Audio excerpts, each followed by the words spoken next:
Hello বন্ধুরা, আজকে special recipe ছানার ডালনা। যদিও ছানার ডালনা একটা খুব কমন রেসিপি, কিন্তু আমি আমার মতো করে বানিয়েছি, সেটা তোমাদের সাথে শেয়ার করছি। ছানার ডালনা বানানোর জন্য আমি প্রথমে ছানাটাকে কেটে নিয়েছি, দিয়ে জলটা খুব ভালো করে ছড়িয়ে নিয়েছি।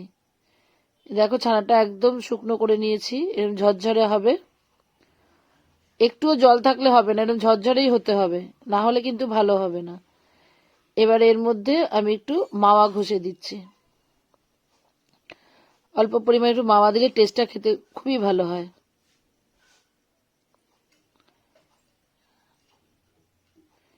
মাওয়াটা দেওয়া হয়ে গেলে এর মধ্যে আমি একটু জায়ফল অল্প পরিমাণে একটু গ্রেট করে দিয়ে দেব। এই জায়ফলটা দিলে খুব সুন্দর একটা গন্ধ বেরাবে। অল্প একটুই দিলাম। এবার এর মধ্যে একটু গরম মশলা, হলুদ, লবণ, চিনি আর ময়দা দেব। দিয়ে এটাকে খুব ভালো করে মাখবো। মেখে একটা মন্ড তৈরি করব, তারপরে ছানার বড়াগুলোকে তৈরি করে নেব।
আমি এখানে খুব ভালো করে মেখে নিয়েছি।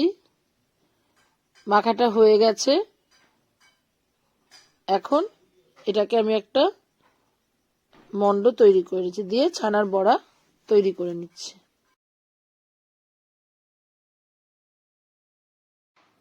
এবার গ্যাসে কড়াই বসিয়ে আমি কড়াইতে একটু জিরে, মৌরি আর একটা শুকনো লঙ্কা দেবো, দিয়ে একটু শুকনো করে ভেজে নিয়ে গুঁড়ো করে নেব। এই মশলাটা আমি রান্নায় ব্যবহার করব।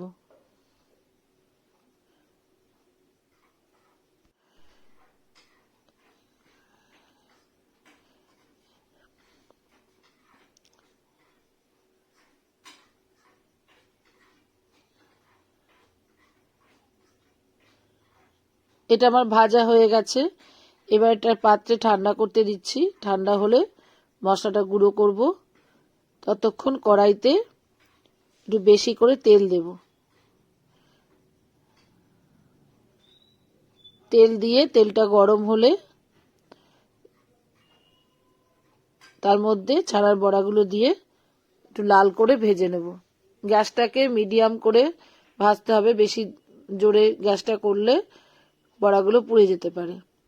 তাই মিডিয়াম আঁচেই বড়াগুলোকে ভাজতে হবে।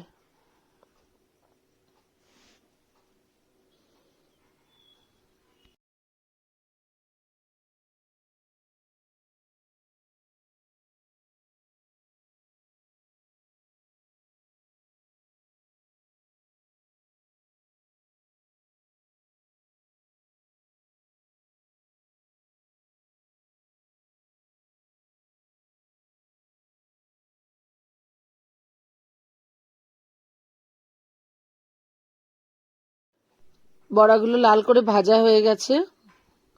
এবার আমি এগুলোকে একটা পাত্রে তুলে রাখবো।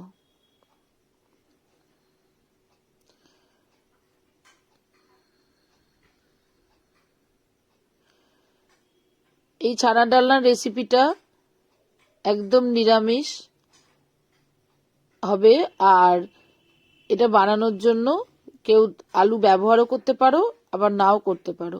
আমি আজকে আলু দিয়েই ছানার ডালনাটা বানাবো।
এবার কড়াইতে তেল দিচ্ছি। তেলটা গরম হলে দুটো শুকনো লঙ্কা, একটু পাঁচ ফোড়ন, দুটো তেজপাতা আর একটু হিং দেব।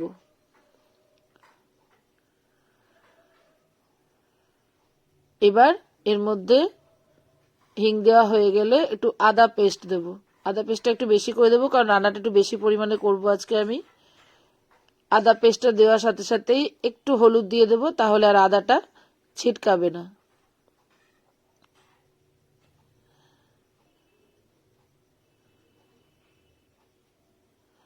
এবার এই আদাটাকে খুব ভালো করে কষতে হবে, কারণ এর কাঁচা গন্ধটা না যাওয়া পর্যন্ত।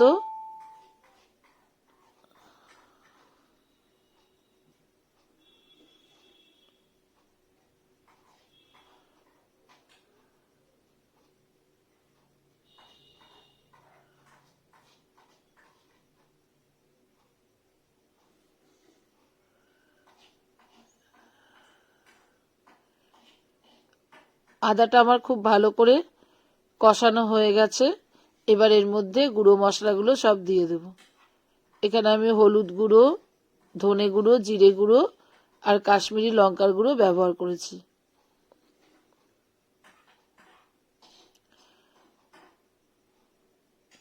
মশলাটা কষানোর সময়তেই আমি আজকে গরম মশলা দিয়ে দেব।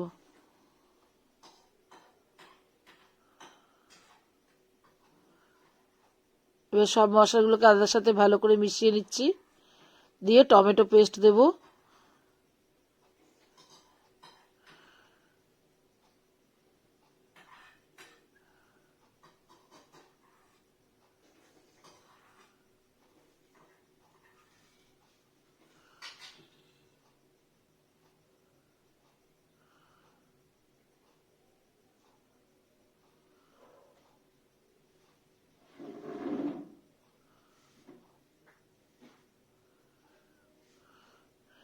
টমেটো পেস্টটা দেওয়া হয়ে গেলে সব মশলা ভালো করে মেশাবো, আর একটু জল দেব যাতে মশলাগুলো কড়াইতে লেগে না যায়।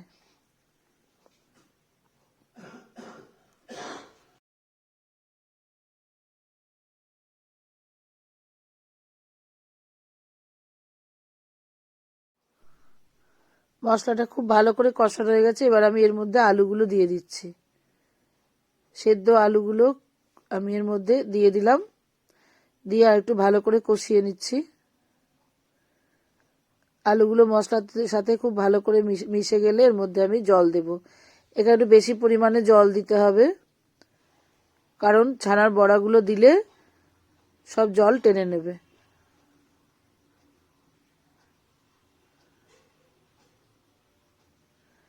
ভালো করে ফুটতে শুরু করেছে।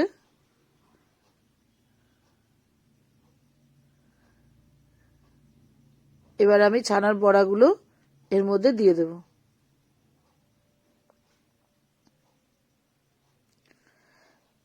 ছানার ডালনা বাঙালির একটা খুব প্রিয় রেসিপি। নিরামিষ দিনে সকলেই তৈরি করতে পারো এটা, আর খুব একটা সময়ও লাগে না তৈরি করতে।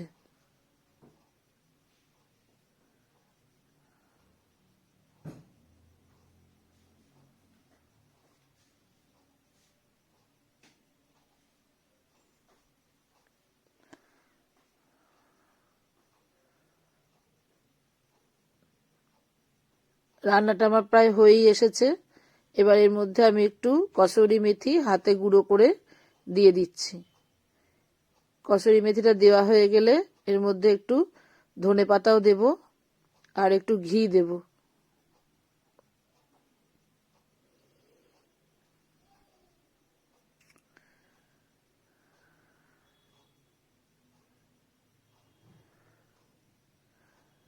রান্নাটা আমার একদম তৈরি হয়ে গেল। এইবার গ্যাসটা বন্ধ করে দিয়েছি আর এর মধ্যে লাস্টে সেই ভেজে রাখা মশলাটা উপর দিয়ে দিচ্ছি।